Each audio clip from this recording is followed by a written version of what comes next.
Ladies and gentlemen, welcome to the Cognizant Technology Solutions fourth quarter 2022 earnings conference call. All lines have been placed on mute to prevent any background noise. After the speaker's remarks, there will be a question and answer session. If you'd like to ask a question at that time, please press star one on your telephone keypad. Confirmation tone will indicate your line is in the question queue. You may press star two if you would like to remove your question from the queue. For participants using speaker equipment, it may be necessary to pick up your handset before pressing the star keys. Thank you. I would now like to turn the conference over to Mr. Tyler Scott, Vice President, Investor Relations. Please go ahead, sir. Thank you, operator, and good afternoon, everyone. By now, you should have received a copy of the earnings release and investor supplement for the company's fourth quarter and full year 2022 results.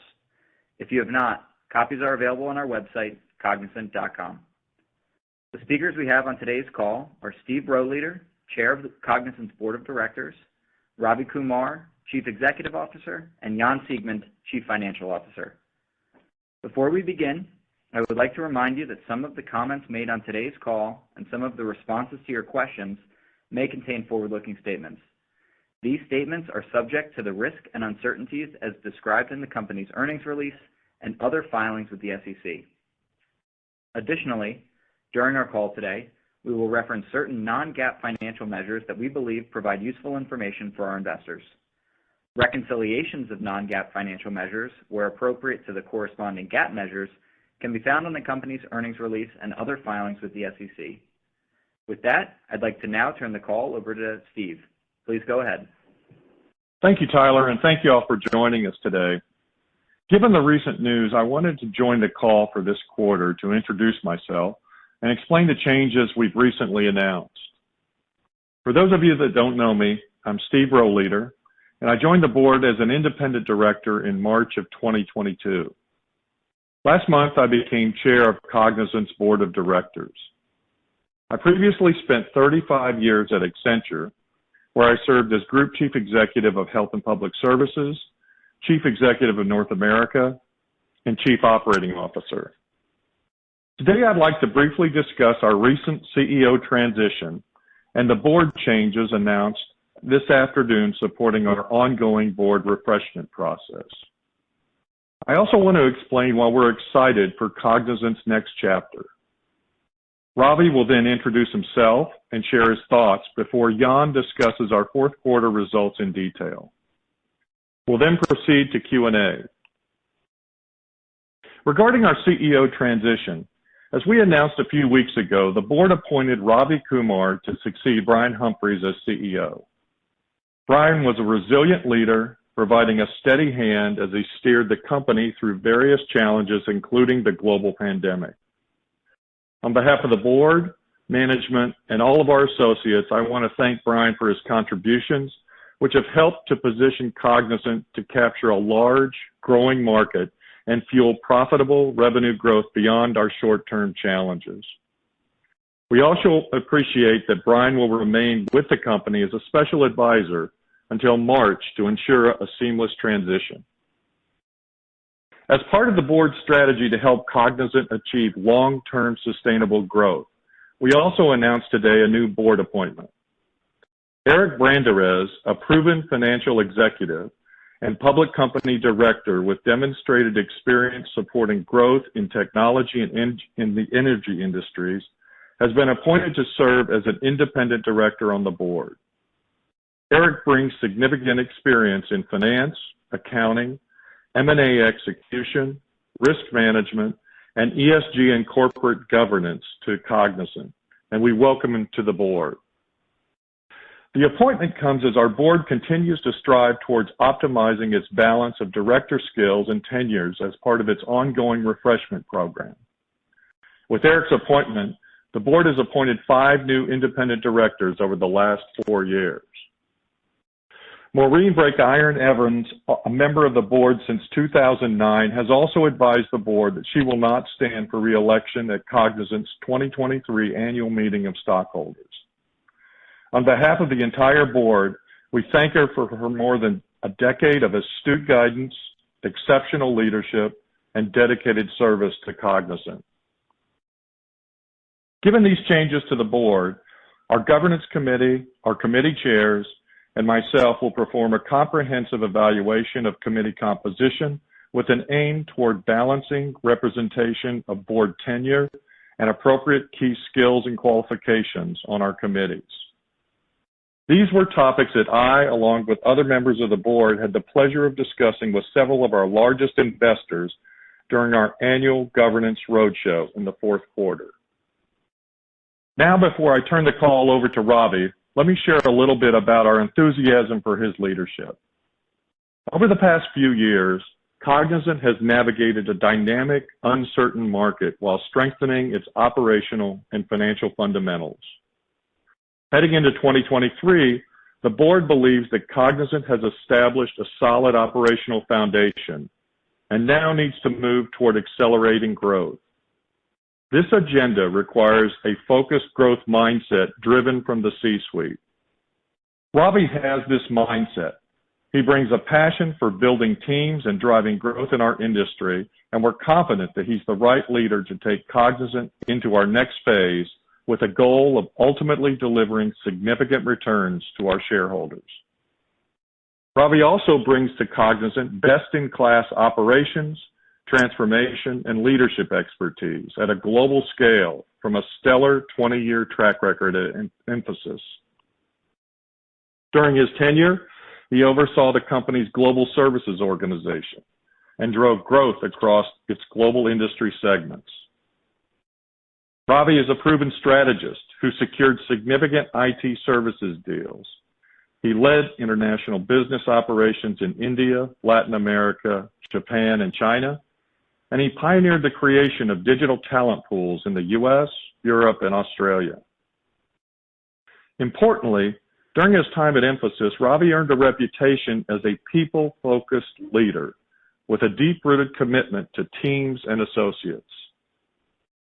Since he joined us a few weeks ago, Ravi has proven out this reputation as Cognizant associates have warmly welcomed him to the team and are deeply enthusiastic about his leadership. We're confident that Ravi will help us further our efforts to support engagement and trust internally and drive retention amongst our high-performing leaders and associates. As we look forward under Ravi's leadership, Cognizant will have a sharp focus on two key priorities. First, we'll be focused on meaningful acceleration of revenue growth. Our second key priority will be ensuring that Cognizant is the employer of choice in our industry. Ravi is the right leader to achieve this vision, and the board looks forward to partnering with him. I'll now turn the call over to Ravi to introduce himself and to share some additional perspective. Thank you, Steve, for that very warm introduction. Good afternoon, everyone. My appointment as CEO is one of the proudest moments of my life. I'm excited as well as humbled by this opportunity to lead Cognizant, a company I've long admired, closely watched, and competed against. As I've experienced, Cognizant has a diverse, highly skilled, and a fully engaged board.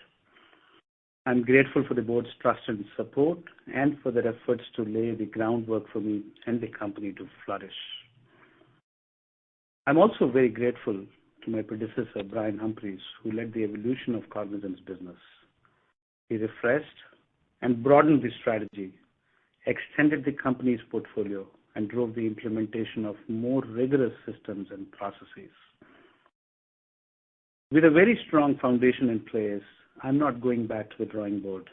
Instead, I plan to move forward by building on and refining what already exists, which will include calibrating a thinking to a growth mindset. I want to see us offer the full breadth of our industry-specific solutions, whether developed organically or acquired through targeted acquisitions, to a large install base of clients and invest for growth. A few days after my appointment, I participated in Cognizant's annual sales kickoff, which was held in Abu Dhabi.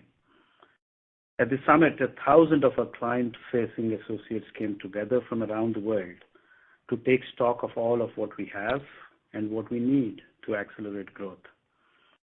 I was so deeply moved by the warmth and the enthusiasm I was greeted with.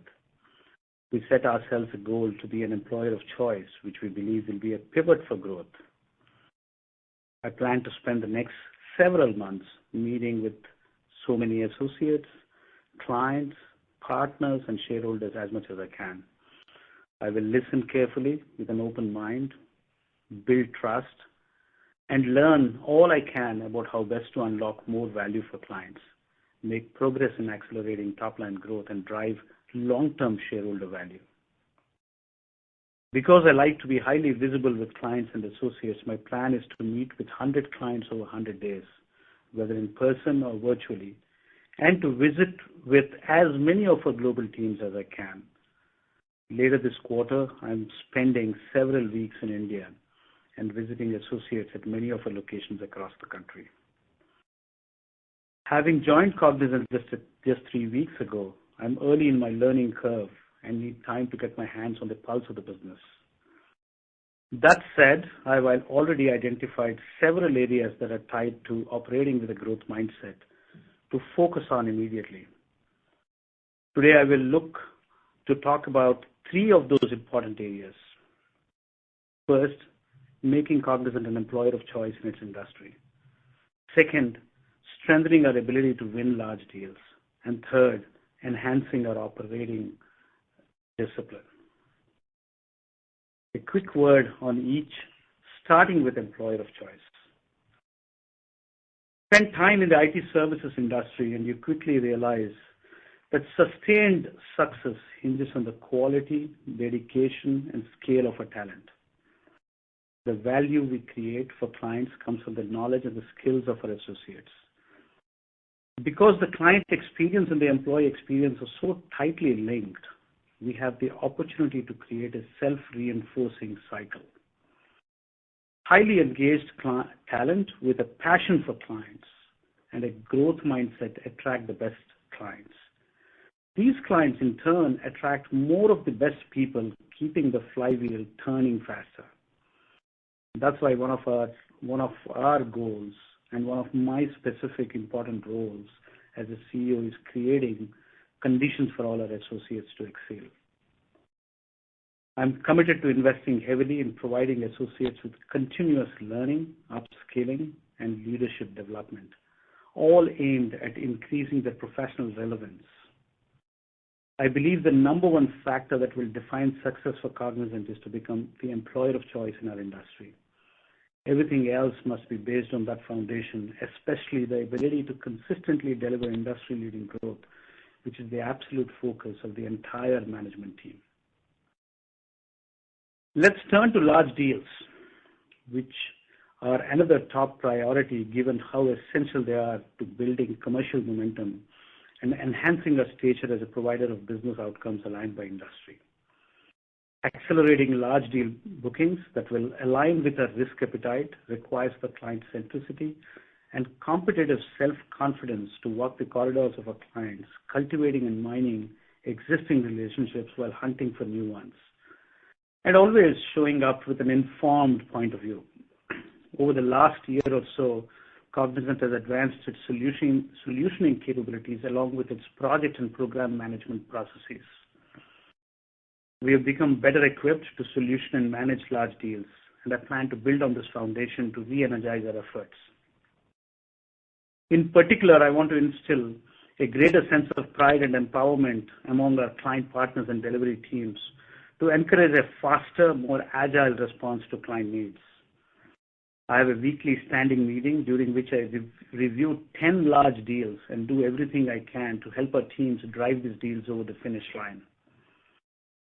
Last week, we were pleased to announce the signing of a 10-year, $1 billion renewal contract with a long-standing client, CoreLogic, demonstrating our capabilities and the confidence our clients placed in us. The third area of focus is ensuring operational excellence across the company, including our approach to large deals and fulfillment in general. We are building out an organizational structure designed to bring together a continuum of activities such as industrialized delivery with high productivity rates, market competitive cost takeout initiatives, contract lifecycle and risk management, consortium-led deals, and more. As one Cognizant team, we are also working on internal simplification as a team we will carry forward to help achieve the company's full potential. With the market for tech talent showing some early signs of improvement, we are working to optimize our fulfillment of existing engagements, unleash our entrepreneurial spirit, and rejuvenate a growth mindset.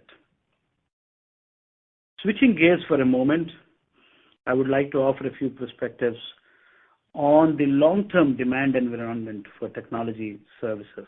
I believe we are in a golden era of technology and that software is the new alchemy for every business and industry.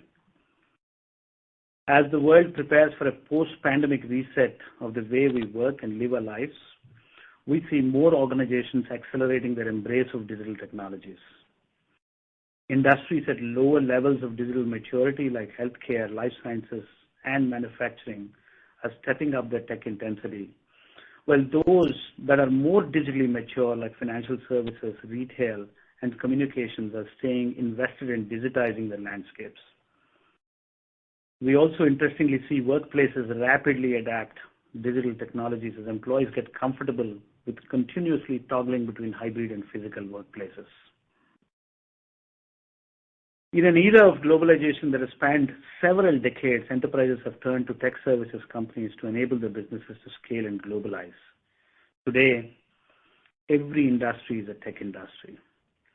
Technology will be deeply embedded in the core of every business, every product, and every service. Therefore, the use of deep software engineering capabilities to transform the core of businesses will be a big play for tech services firms like Cognizant. So too will be the market opportunity that comes from born digital companies that outsource the technology core and operations. The cloud, needless to say, will continue to remain the biggest general purpose technology we have seen in decades and be deeply embedded as a digital pillar in every business. Cloud migration, modernization, application services will continue to create significant market momentum. Growth will also be driven by new cloud services like data on the cloud, data exchanges, new SaaS services, and cloud security services. Clients are aware of deep alliances with the hyperscalers and new best-in-class SaaS companies, as well as our ability to co-innovate with these partners. We truly believe clients will continue to turn to us to help orchestrate those cloud capabilities. The shift to the cloud and 5G have also accelerated IoT adoption as use cases grow with better connectivity and proliferating devices. On that score, last week we further bolstered our IoT embedded software engineering capabilities with our agreement to acquire Mobica, an IoT software engineering provider. Mobica also strengthens our nearshoring capabilities in Eastern Europe, which is home to nearly 8,000 of our associates. We see a strong push now to bring AI into business landscapes with the expectation that AI will re-engineer enterprises as completely as enterprise software did 3 decades ago. Of course, as clients navigate a challenging macro environment now, they need to fund their investments in digital transformation by executing cost and efficiency agendas. These same clients are now asking how we can help them achieve their cost reduction ambitions and underwrite savings for their digital initiatives. Given our broad capabilities, we can help clients whether they need to drive efficiency gains, innovation, or an end-to-end transformation of the business. I quickly want to turn for a moment to India, home to about 3/4 of Cognizant's workforce.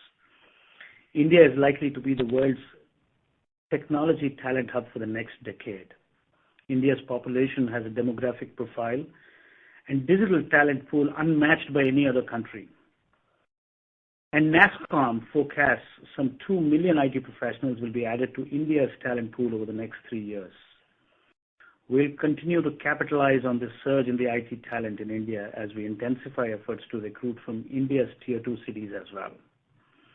Our large associate base in India is an ongoing source of strength and differentiation for Cognizant, and one in which we will continue to invest. As confident as I am in Cognizant's prospects, I'm fully aware, as we have signaled with our guidance for quarter one, that we have a great deal of work ahead of us. It will take time to rebuild the pipeline and go after large opportunities. Please know we put a lot of thought into our decision to hold off on providing full year guidance. But before making commitments I can stand behind, I really need to spend more time digging into the business and talking to associates and clients. Keep in mind that we are building on a strong foundation. We have a long-standing client relationships, a broad portfolio of industry-specific solutions, a robust and resilient global delivery network, a significant opportunity for international expansion, and most important, a re-energized and highly motivated team.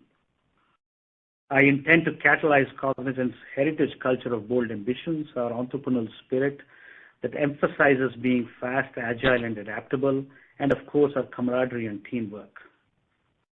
I'm super energized to lead Cognizant into the next era of growth, and I'll put everything I have into making this happen. As I've shared with all our associates, our mantra now is to bring back growth and be the employer of choice. Now it's my pleasure to turn the call over to Jan, who will take you through the financial details of a quarter before you take over questions. Jan, over to you. Thank you, Ravi, and good evening, everyone.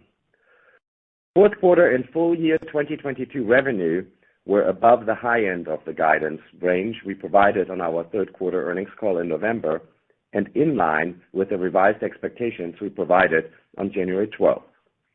Operating margin was negatively impacted by the previously disclosed non-cash charge in the quarter, which I will cover in more detail later. Outside of this charge, we were pleased with the continued progress towards our operating margin goals, driven by commercial discipline, the depreciation of the Indian rupee, and SG&A leverage. During the quarter, we made progress improving fulfillment, driven in part by a meaningful reduction in voluntary attrition, which declined to 19% on a quarterly annualized basis from 29% last quarter.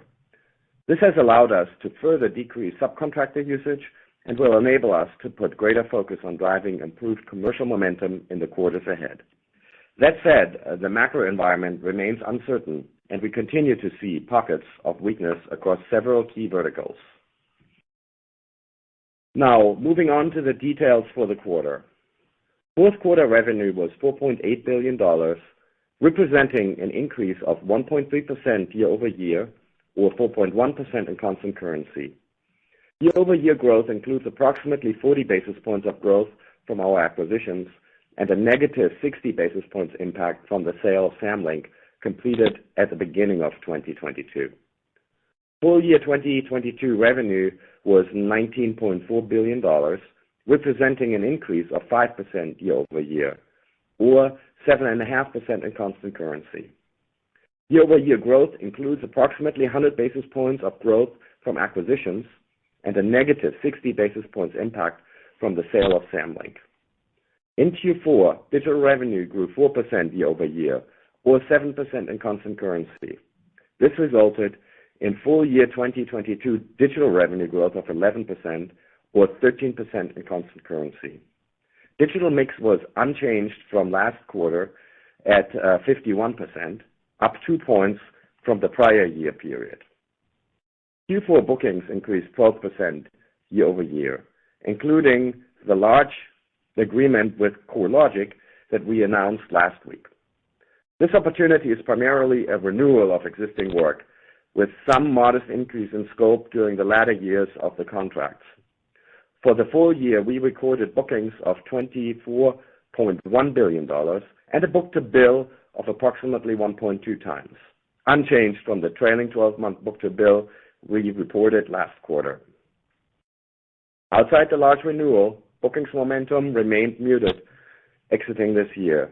This has put pressure on our Q1 outlook, which I will cover shortly. Moving on now to segment results in the fourth quarter, where all growth rates provided will be year-over-year in constant currency. Within financial services, revenue declined 1%, reflecting a negative impact of 180 basis points related to the previously disclosed sale of our Samlink subsidiary.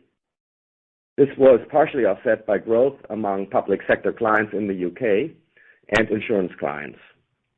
The revenue weakness is being driven by our banking and financial services practice, which we expect will remain under pressure for the next several quarters.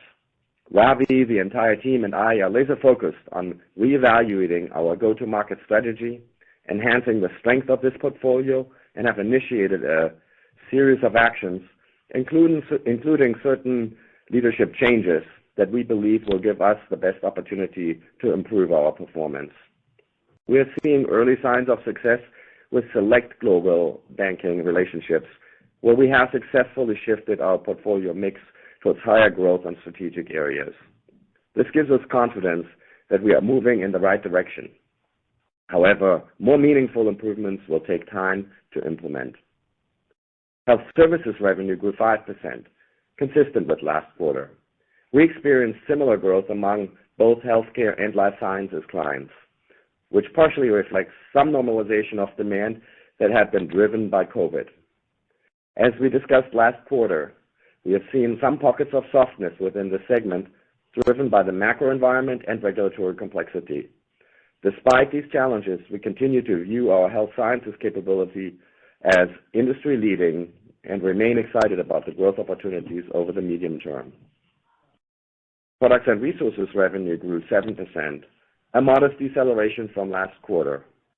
Revenue was negatively impacted by slower growth among manufacturing, retail, and consumer goods customers, which we believe primarily reflected the softening of the macro environment. This was offset by continued strength among consumer goods, automotive, logistics, and utility customers. Communications, media, and technology revenue grew 9%. Growth again was led by our technology business, where our work with digital native clients has driven growth in our core portfolio. Our growth has moderated somewhat as growth among some of our largest clients has slowed, but remains positive. We are closely monitoring trends and developments affecting the tech industry. Continuing with year-over-year growth in constant currency from a geographic perspective in Q4. North American revenue grew 3%. Growth was led by CMT and health sciences.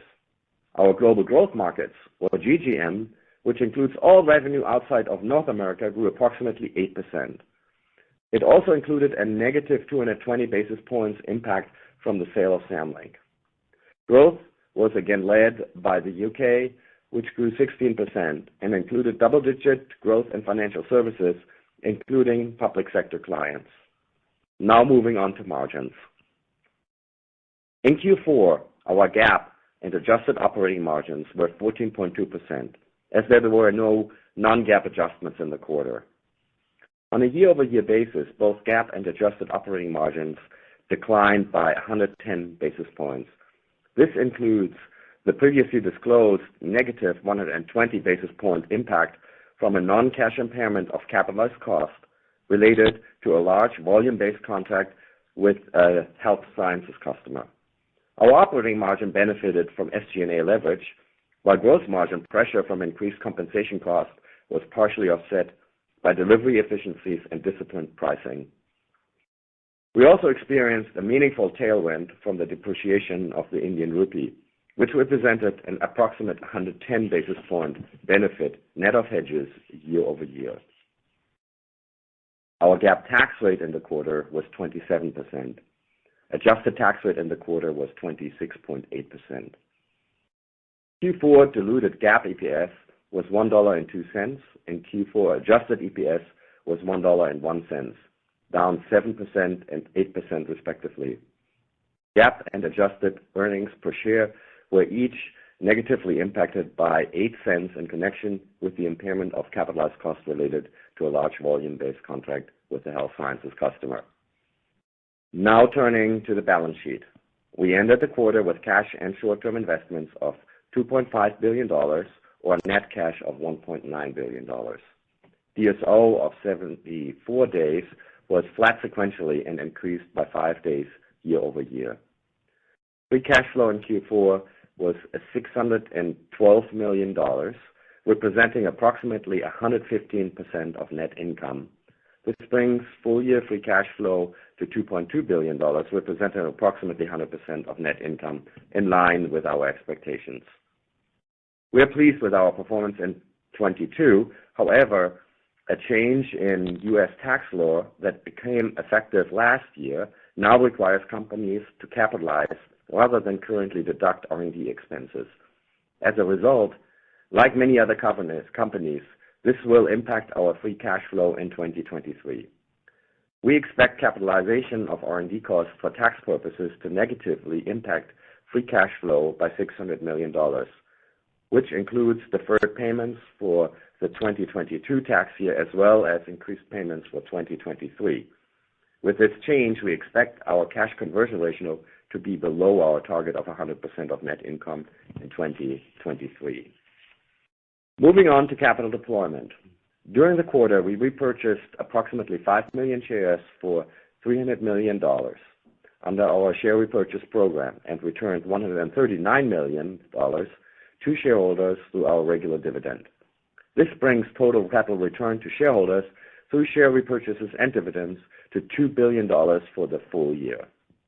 In the quarter, we also completed 2 acquisitions, Austin CSI and Utegration, for a total purchase price of approximately $370 million.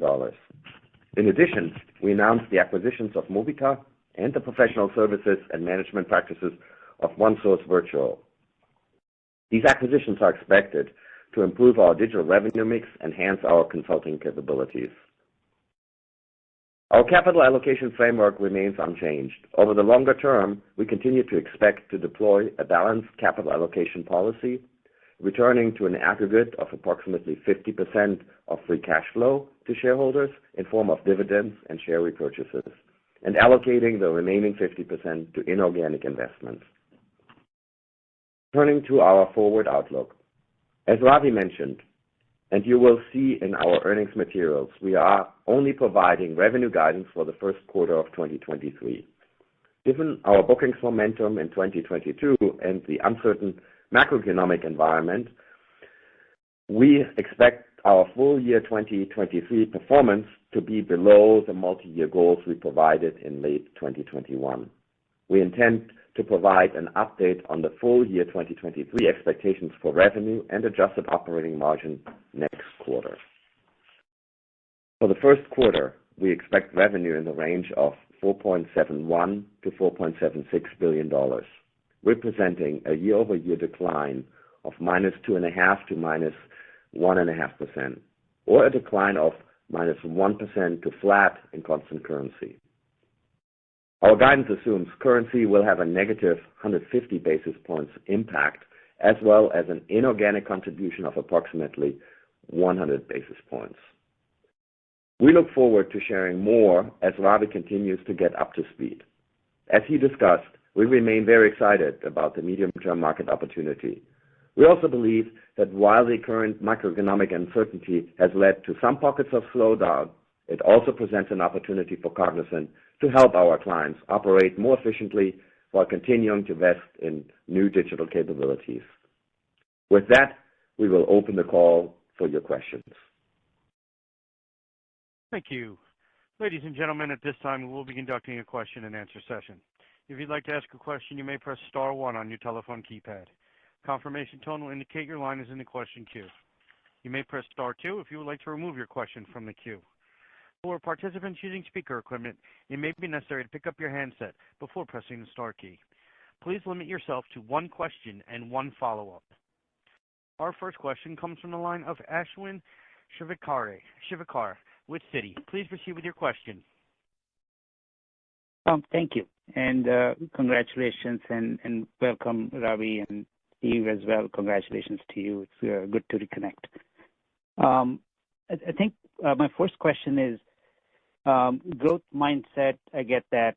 What are some of the explicit steps you might need to take incrementally to return to that growth mindset? If you can speak to, your early view on what's needed for sales investments, capability investments, just the G&A investment to chase large contract, things like that.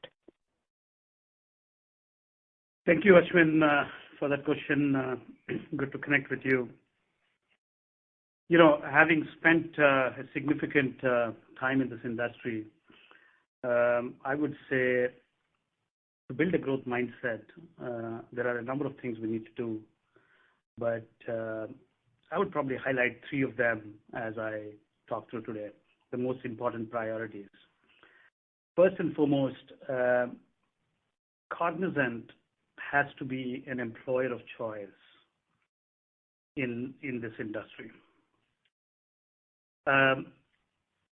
What I mean by that is spending time in the IT industry, IT service industry. What I mean by that is you create a self-reinforcing cycle with employees and clients. Sustained success is based on quality, dedication, and scale of the talent, but client experience and employee experience are so tightly linked. We have the opportunity to build that self-reinforcing cycle with engaged talent, with a passion for clients and a growth mindset, which attracts the best clients. So that whole flywheel has to be self-reinforcing.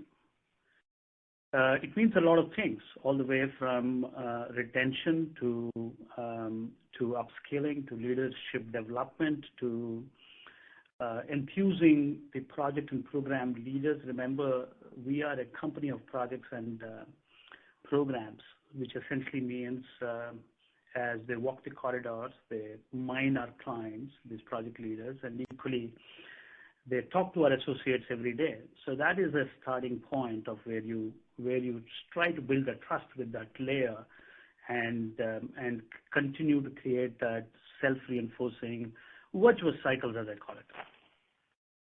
I think you talked about large deals. I think large deals has investments on both sides, investments on deal makers, deal influencers, ability to create that momentum by supporting our client initiatives in various transformational initiatives of theirs. But equally, at the back end, you have to start to work on solutioning capabilities and the ability to build a continuum all the way from addressing cost takeout initiatives to managed services initiatives to large deals will come with people takeover opportunities, and of course productivity improvements. There's a lot of tooling and infrastructure. I think Cognizant already has some of it. You have to build on it and then go behind this opportunity. It's equally important that we build operational discipline, which also helps us to create the growth mindset, all the way from fulfilling those deals to building market competitiveness on cost takeout initiatives, to contract life cycle and risk management, to consortium-led deals and partnerships, and a whole bunch of things. Well, do we have all of this in place? Yes, I think a lot of these things have already been set in the last few years at Cognizant. I have to orient this to a growth mindset and start to double down on the opportunities which are there in the market. In the short run, some of this will mean additional investments, but in the medium to long run, you have to create that pool of investments inside by taking out costs so that you can then sustain that momentum for the future. Got it. Thank you for the obvious thought you put into that that answer. The second question is on the healthcare contract that was a problem in the quarter.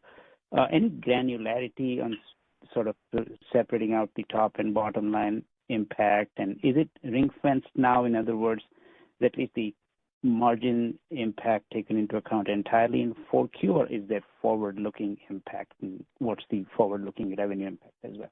Yeah, maybe I'll take this. The health sciences clients that we have is a volume-based contract based on the performance of that healthcare client, and so as the outlook of our client has changed, we had to adjust our revenue expectations going forward, which led then to a charge that we had to take for the expected lower volumes of incoming business to us in essence. And so the revenue impact is really going to be baked into our natural revenue guidance and forecast. So the charge that we have been taking is a discrete charge. It's like $60 million, and that is a non-cash charge of prior capitalized implementation costs that we are now taken out of the contract. So future volume changes of this client could impact our calculation on these capitalized implementation costs as well. So there's still outlook. We obviously work very hard with our client to drive great revenue growth. It's our interest and the client's interest. But there is still a possibility of, depending on the revenue development and the market performance of that client, that we could be impacted in the future as well. Okay, thank you. Next question comes from the line of Tien-Tsin Huang with JP Morgan. Please proceed with your question. Hey, thanks so much. And gotta say, Steve, nice to hear from you up front. It's been a while. So I want to ask someone to Ashwin, to Ravi here, just the goal of being the employer of choice and having a growth mindset makes a lot of sense. How long do you think it would take,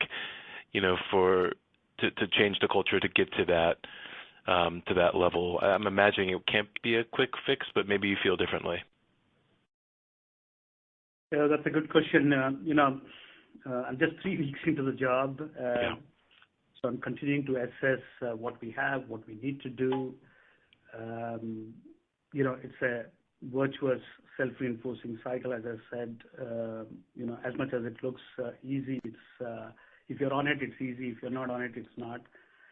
I'm going to be on a listening tour for the next few weeks and months, meeting clients, meeting associates, meeting partners, and I'll come back with assessment. I think we have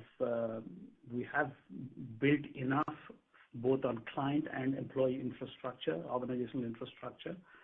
And now I have to refine it and reset it for growth. That's how I see it. I'm going to build on it. We're not going to go back to the drawing board. We're going to build on what we have, refine it, and as we refine it, we make some changes and get there.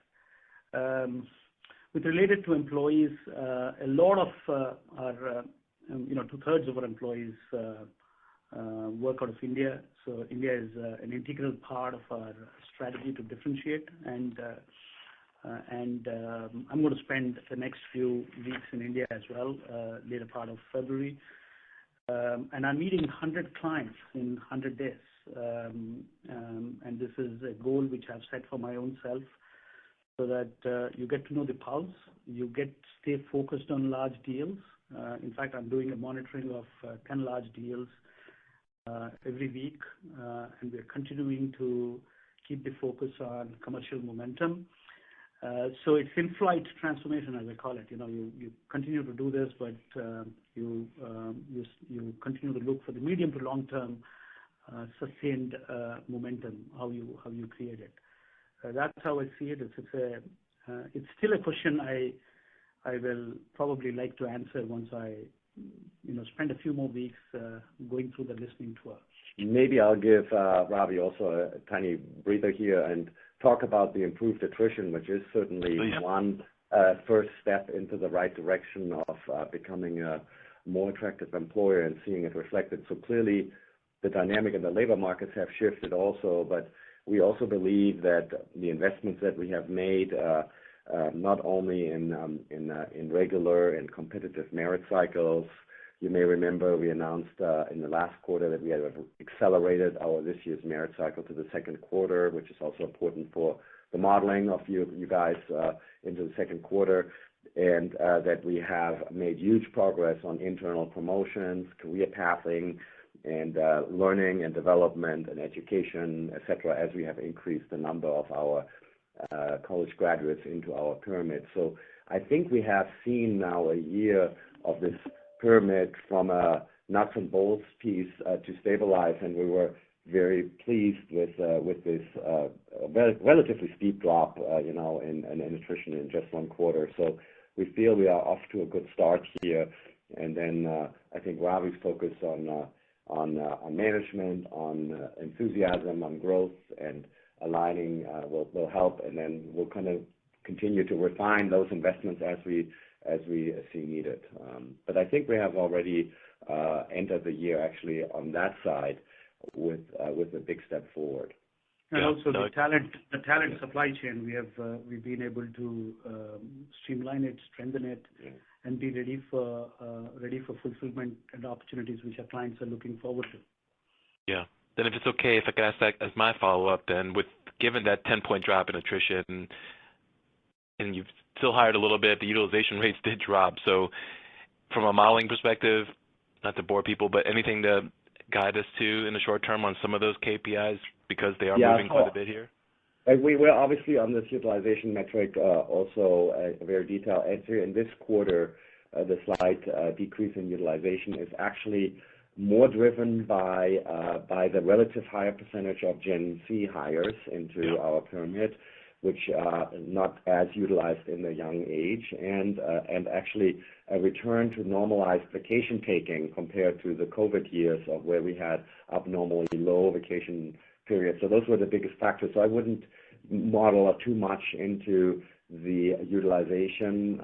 Obviously, we need to drive growth, and as we now have better fulfillment opportunities, but in this quarter, actually, the utilization, those were the two biggest factors, Tien-Tsin.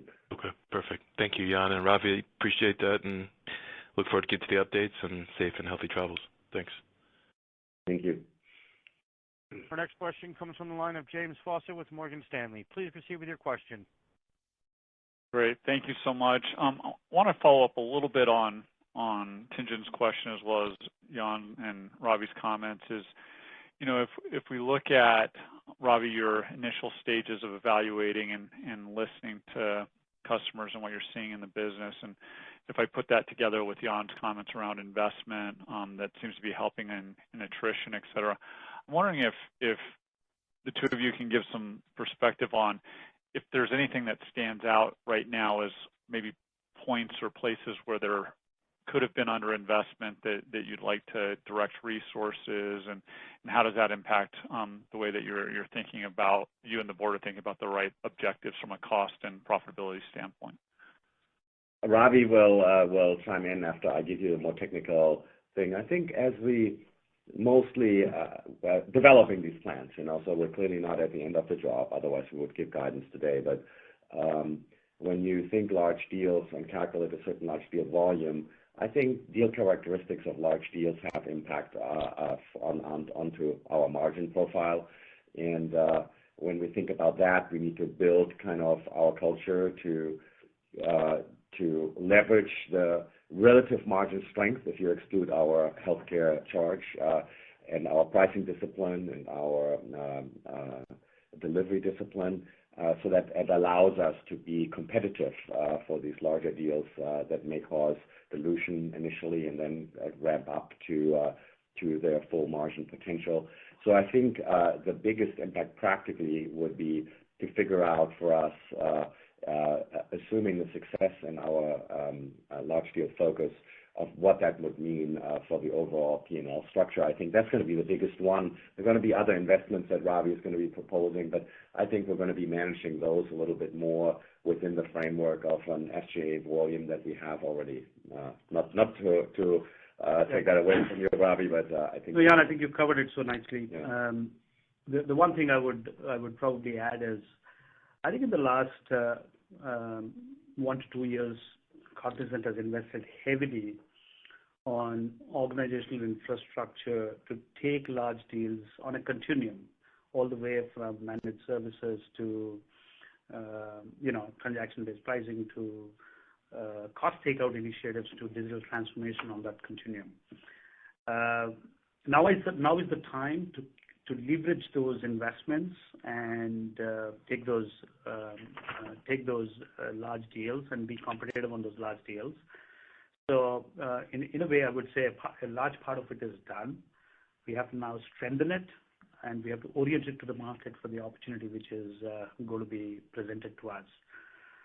So that's broadly how I see it. As I keep saying, it isn't going back to the drawing board, but I'm going to build on what we have. We're going to refine it. As we refine it, we have to make some changes. We're going to make those changes, but we'll be agile enough in the market to seize the opportunities we have. Appreciate that. And then just as a follow-up, Ravi, how are you thinking about and what's your perception of the current economic environment? Obviously, as you go to listen and engage with customers, et cetera, it seems like a big part of the challenge for you will be to parse out feedback that is specific to Cognizant and has impact on how you should move the business going forward on a sustained basis versus maybe some things that are happening near term. So just wanted to hear how you're thinking about the current economic environment and the lens that you're looking at some of these comments or listening to some of these comments through. Yeah, that's a good question, and I'm going to lead into Jan as well to chime in. Over the years, IT services has gone from a homogeneous landscape to a heterogeneous landscape. The different swim lanes. In an uncertain economic environment, you're going to see discretionary spend being a little softened. Large digital transformation engagements will start to become modular in nature. But equally, you're going to see cost takeout initiatives, vendor consolidation initiatives happening on the other end. I would say that's a different swim lane.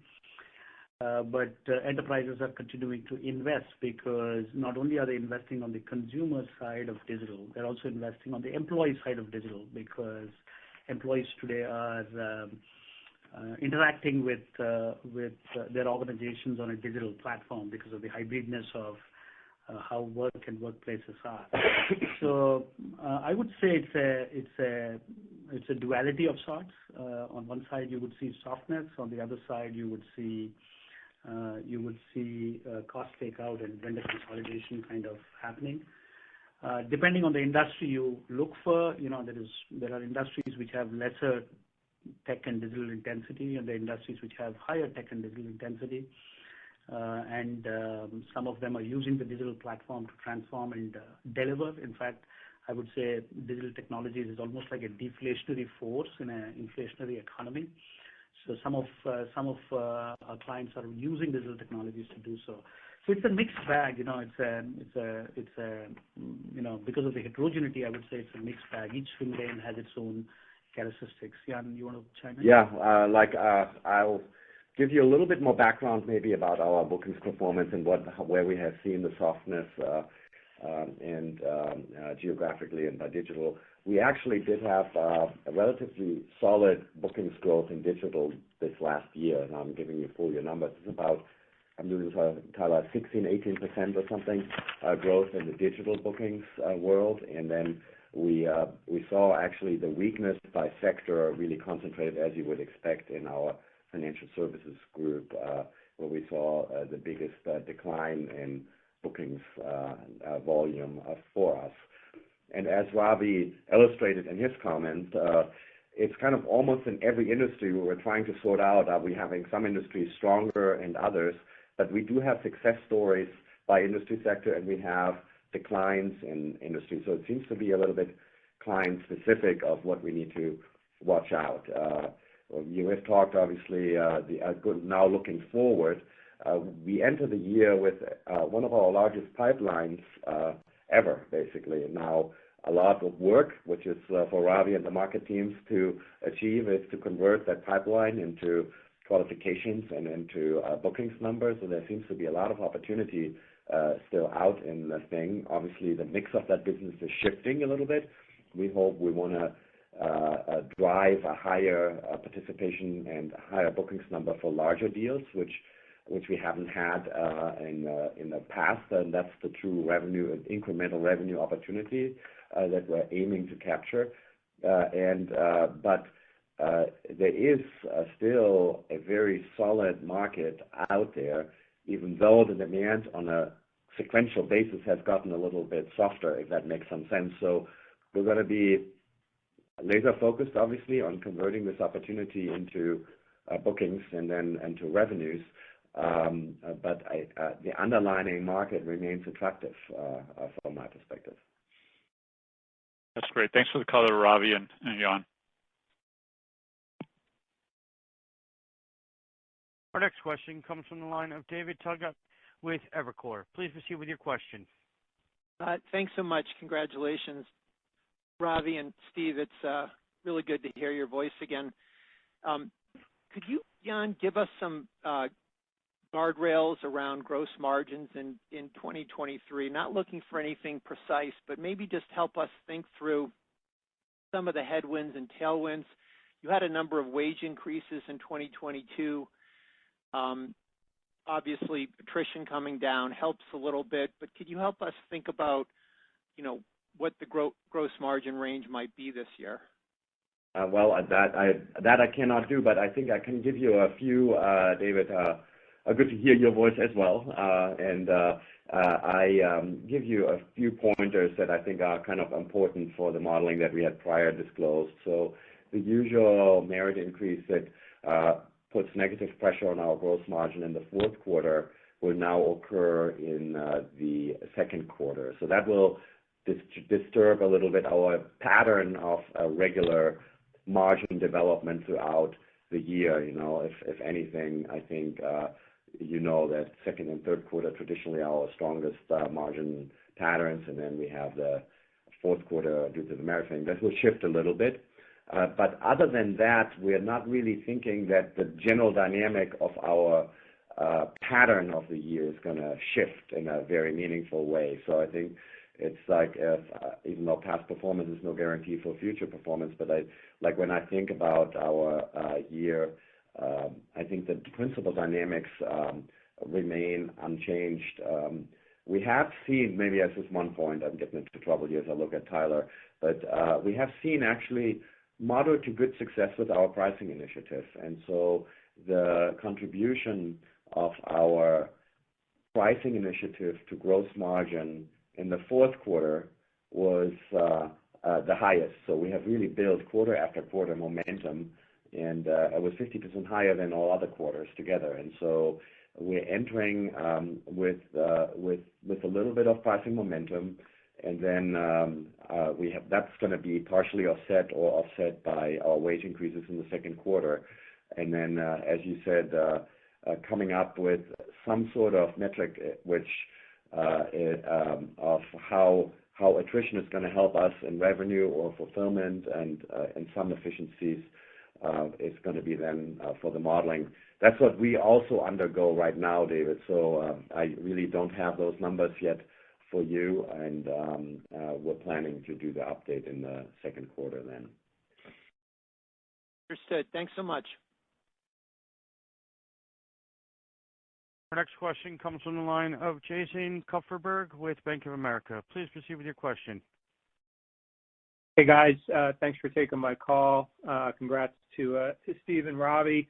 Ravi, maybe just to start with you, I know you obviously need time to study the organization, develop your plan, but just at a high level, is your initial sense that Cognizant has more room to improve in terms of strategy or in terms of execution? Here's how I will see it. Of course, I need more time to assess. I know, as I said, it's a listening tour with both clients and my associates. But the way I see it is the opportunity ahead of us. I think we have a extraordinary set of client relationships, extraordinary talent pool.